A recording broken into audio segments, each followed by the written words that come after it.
Here we go. Every day's the same. Every day you wake up, and every day they try to kill you. And I don't know who they are, but I call them Rock Wannabe, Bucktooth Bill, Monochrome Man, and Jack Bauer. This will become very unpleasant. Dude, your breath, man. Every day they kill me, and every day I'm shuffling. Every day I'm shuffling.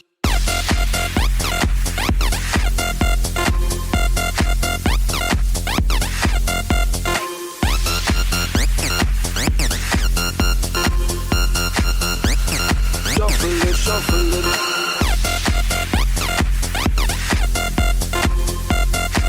Here's a review.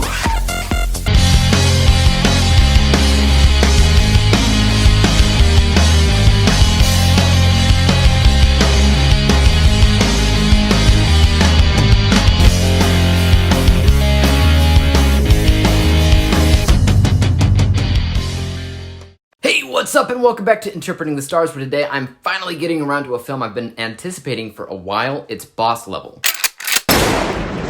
Roy Pulver is just your average everyday Joe, except for one thing. He's stuck in a time loop, and the day resets every time that he gets killed, which proves to be problematic when every hitman in the city seems to find him wherever he goes. And Roy needs to find the man behind it all and stop him before the world ends, for not just him, but for everybody else. I've always considered myself to be a fan of time loop films, and I watch them whenever they pop up. I've heard it on the grapevine for a very long time that this movie was a thing, and I wanted to see how they did a Frank Grillo and Mel Gibson time loop film. That alone sounds nuts, and I know that Amazon Prime also just came out with a time loop movie as well. I'll try to watch that soon, but this was the one that I really wanted to see, and for the most part, I'm glad that I did. This was honestly a blast and a half. It's far from the best movie ever made, but if you're watching for purely entertainment purposes, I don't think you'll have a bad time. It's just fun in general. I think the best way to describe it is a mixture between Happy Death Day and The Edge of Tomorrow, as it's super action-oriented, but it also has a lot of humor associated with it at times. When I think about the best time loop films out there in general, I often think of Groundhog Day for obvious reasons, then I think of Edge of Tomorrow, and I don't know, this might be third, just because of how fun it is. Frank Grillo is an actor I've often had a fun time watching. You know, he's one of those actors where, you know, he's not exactly A-class, but you do see him in everything, everywhere, and he excels particularly in action. And he definitely gets to shine in this film as well, and man is he ripped. Holy moly.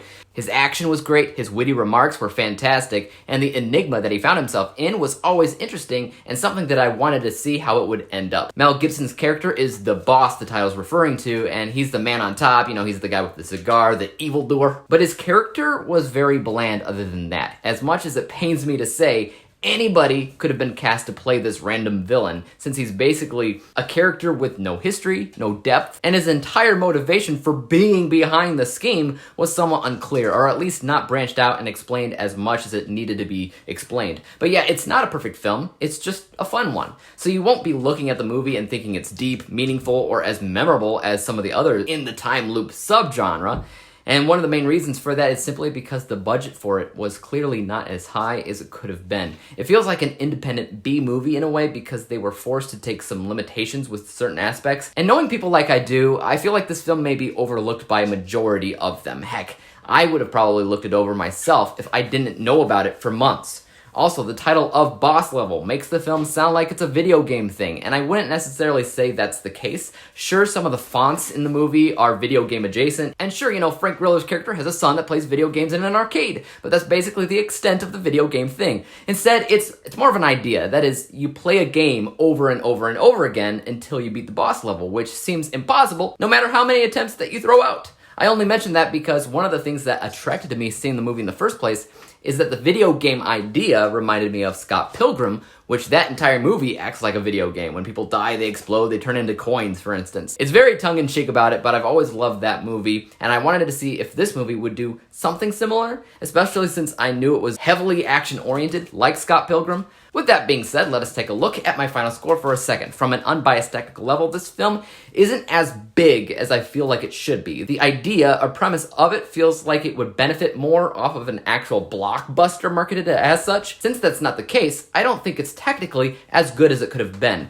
but it's still a lot of fun, especially with the editing of the film. Not only do they have to edit the time loops together in a realistic way, but there's also a variety of flashbacks to kind of explain how we got there, and those are fun too. So great editing, but relatively average everything else. So this unbiased score is 76%. But this movie is all about bias. Like I said, it's a fun movie above anything else, so I had a blast. I did. It's really exciting. It's funny at times. Frank Grillo kills it in the role. It's great. So my bias score is 86%. Averaging out the two scores together, we come to the final rating of 81%. 81 out of 100 possible stars. Granting Boss Level with a letter grade of B-, and I'll also mention that it's currently my second best rated film of 2021, though that is obviously subject to change since I've only seen 4 movies that came out this year. So take that as you will. Don't forget to tell me your thoughts on Boss Level in the comments down below. If you've seen it, are you a fan of time loop films? And where do you rank this one? And as for YouTube, you guys know what to do. Hit that like, subscribe button, and bell to be notified when I come out with my next review. And until then, peace out. Dave examines movies